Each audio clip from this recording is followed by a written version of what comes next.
हरियाणा आदमपुर विधानसभा चुनाव अब गरमाने लगा है। वहीं चुनाव प्रचार करने से पहले दीपेंद्र हुड्डा सांसद ने हनुमान जी के मंदिर में माथा टेका और उसके बाद चुनाव प्रचार शुरू किया। उन्होंने आप पार्टी और भाजपा और जसपा पार्टी के कई नेताओं को तोड़कर कांग्रेस में शामिल किया और इसके बाद उन्होंने जमकर चुनाव प्रचार किया। भिन्न क्षेत्रों में जाकर के उन्होंने भाजपा जसपा सरकार के खिलाफ जमकर प्रहार किया।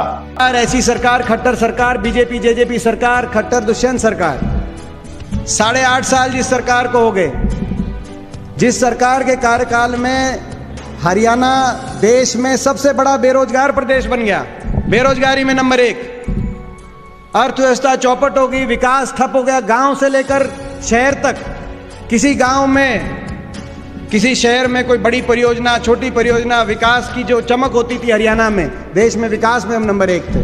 आज विकास चौपट हो गया, बेरोजगारी में नंबर 1, ना निवेश हुआ, ना सरकारी रोजगार मिला, हरियाणा के नौजवान के भविष्य को चौपट कर दिया। किसान, हरियाणा में सबसे ज्यादा किसान पे अत्याचार हुआ, किसान आंदोलन हुआ, पूरे देश में 750 किसानों ने अपनी जान कुर्बान करी।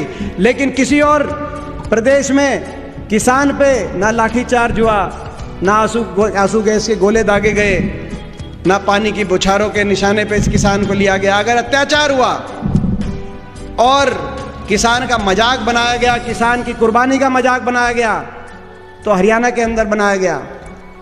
आज हर वर्ग, गरीब, मध्यम वर्ग, ऐसी रिकॉर्ड तोड़ महंगाई, 400 सिलेंडर 1000 पार, ऐसी रिकॉर्ड तोड़ महंगाई, सब्जी से लेकर किसी भी जो है आम घर में इस्तेमाल होने वाली कोई भी चीज़। कल कोई मेरे को बता रहा था, मैं सब्जियों के वो ढूंढ रहा था, कह रहे थे भाई लौकी का चेक करना, लौकी का क्या क्या भाव चल रहा है बता देंगे आपको, 80 रुपये। और बालक घनी सी खुश होके भी नहीं खाया करते, कुछ बचा ही नहीं। महंगाई, अर्थव्यवस्था चौपट हो गई, महंगाई ने, बेरोजगारी ने हर घर का बजट बिगाड़ दिया। त्रस्त हैं बीजेपी जेजेपी की सरकार से, बदलाव चाहते हैं। हरियाणा के लोग बदलाव चाहते हैं, आदमपुर की तरफ देख रहे हैं, इनका लाइसेंस रिन्यू नहीं करना चाहते। ठीक कह रहा हूं ना, गलत तो नहीं कह रहा? इनको बदलाव चाहते हैं। कोई ऐसा वर्ग नहीं, किसान की बात हुई, किसान आंदोलन में गरीब आदमी की बात हुई, जितनी गरीब की हितकारी कल्याणकारी योजनाएं चल रही थी, 100 गज के प्लॉट की योजना थी, मकान की योजना थी, पानी की पीने की टंकी की टूटी की योजना थी, वजीफे की योजना थी, स्कूल के अंदर वजीफा मिलता था, 1ली क्लास से लेकर 12वीं क्लास तक। कांग्रेस पार्टी की सरकार में, हुड्डा साहब की सरकार में वो वजीफा अदा कर दिया। मनरेगा की योजना कांग्रेस पार्टी लेके आई, मनरेगा का बजट अदा कर दिया, मनरेगा की पेमेंट नहीं हो रही मजदूरों को। ये हाल बीजेपी की सरकार में, गरीब त्रस्त, किसान त्रस्त, छोटा व्यापारी त्रस्त। तो आज ये बदलाव तो होगा। कुछ वोट काटू उम्मीदवार भी आएंगे, वोट काटू उम्मीदवार भी आएंगे। मेरे काका, मेरे ताऊ, मैं कहना चाहता हूं, कई पार्टियां ऐसी पार्टी हैं जो बीजेपी के साथ सेटिंग करके बीजेपी के हिसाब से कैंडिडेट देने का काम करती हैं। लोकसभा चुनाव में जब मैं रोहतक से लड़ रहा था तब भी आई थी, सोनीपत से भी कई कैंडिडेट वोट काटू आए थे, बड़ौदा में भालू लड़ रहा था हमारा विधायक, तब भी इन्होंने कई पार्टियां, इन्होंने बीजेपी के हिसाब से वोट। भाई ये वोट काटुओं को पहचानते हो कि नहीं पहचानते, मैं नहीं बताओ, वोट काटू को पहचानोगे कि नहीं पहचानोगे? ये सारे एक होके जो अंदर जाके राज्यसभा के चुनाव में सारे एक होके बीजेपी को वोट देते हैं, वो बाहर विधानसभा उपचुनाव में बीजेपी के इशारे पे कैंडिडेट लाके वोट काटू उम्मीदवार लेके आपके बीच में आएंगे। बीजेपी का तो इलाज करना ही करना है, लेकिन इन वोट काटुओं का भी ऐसा इंतजाम करना है कि ये आगे से दोबारा से इस तरह की राजनीतिक षड्यंत्र ना कर दे। भाई 8.5 साल पहले हमारी सरकार थी, 14 तक, 14 से लेके आज तक आदमपुर में कोई काम होया हो भाजपा जेजेपी की सरकार में तो बता दो भाई, एक काम बता दो। कोई बड़ी सड़क बनी हो, हिसार में होया हो तो बता दो। हमारे समय में हिसार में पावर प्लांट लगा, हिसार में यूनिवर्सिटी बनी लाला लाजपत राय के नाम से, बाल समंद में तहसील बनी, कितने काम गिना सकता हूँ।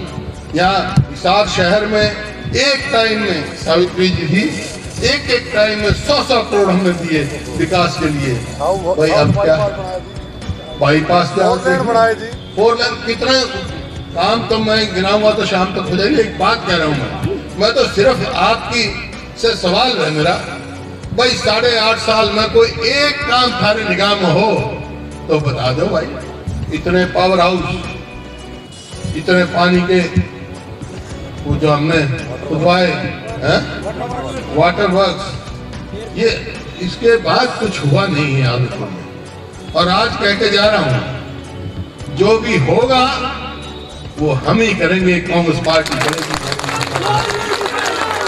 जीतेगी। लोगों ने 2009 में भी कांग्रेस पार्टी के उम्मीदवार जयप्रकाश को ही जिताया था, लेकिन वो भीतरघात की वजह से कुछ साथियों ने गड़बड़ कर दी। तो अब की बार मुझे ऐसा लग रहा है कि जनता भीतरघातियों को भी ठिकाना लगा देगी और ये जनता कांग्रेस पार्टी के पक्ष में मतदान देगी। और वैसे भी मुझे आश्चर्य इस बात का है कि कांग्रेस पार्टी के नाम से वोट कैसे मांगेंगे। मैं ढंढूर के इलाके में खड़ा हूँ, ये इलाके में बहुत गरीब लोग वास करते हैं। आज तक भी इनको ये बहस आता है कि कभी ये सरकार हमारे मकान ना गिरा दे। आज इस इलाके में रोजगार नहीं है, आज इस इलाके में सरकारी दायरे में जो रोजगार मिलते थे बंद हो गए हैं। तो इसलिए महंगाई चरम सीमा पर है, तो गरीब आदमी को जीवन बसर करना बड़ा मुश्किल है। तो आज किस बात की वोट मांगेगी? इस बात की कि हमने गरीबों के ऊपर लाठीचार्ज कर दिया, हमने किसानों के ऊपर लाठीचार्ज कर दिया, गोलियां चला दी, सवा साल तक किसान धरने पर बैठे रहे। उन्होंने तो अपनी जमीनें बचा ली, लेकिन आज हमने वो एक लड़ाई और लड़नी पड़ेगी। जितना बड़ा एक किसान आंदोलन था, उससे बड़ा एक शिक्षा आंदोलन हमने करना पड़ेगा हमारे स्कूलों को बचाने के लिए। क्योंकि हरियाणा प्रदेश की और केंद्र की सरकार की जो नीति है कि स्कूलों को बंद करो तो ताकि गरीब लोगों के बच्चे ना पढ़ पाएं और प्राइवेटों को सारी शिक्षा दे दो। एक सवाल तो उन्हें फर्क पड़ जाएगा। उनकी शख्सियत और उनकी हैसियत आज हरियाणा प्रदेश में सब नेताओं से ऊंची है। और भूपेंद्र सिंह हुड्डा की बात के ऊपर हरियाणा प्रदेश के लोग और आदमपुर के लोग विश्वास करते हैं। उनके काम को, उनके नाम को, उनकी पार्टी को लोग वोट देंगे। इसलिए फर्क तो ही पड़ेगा ना कि उनको पता है कि वे मनोहर लाल जी जो आज चीफ मिनिस्टर हैं, ये तो जैसे सूर्यास्त हो गया है ऐसे अस्त है, और भूपेंद्र सिंह उदय है। यानी जीत का यकीन 100%।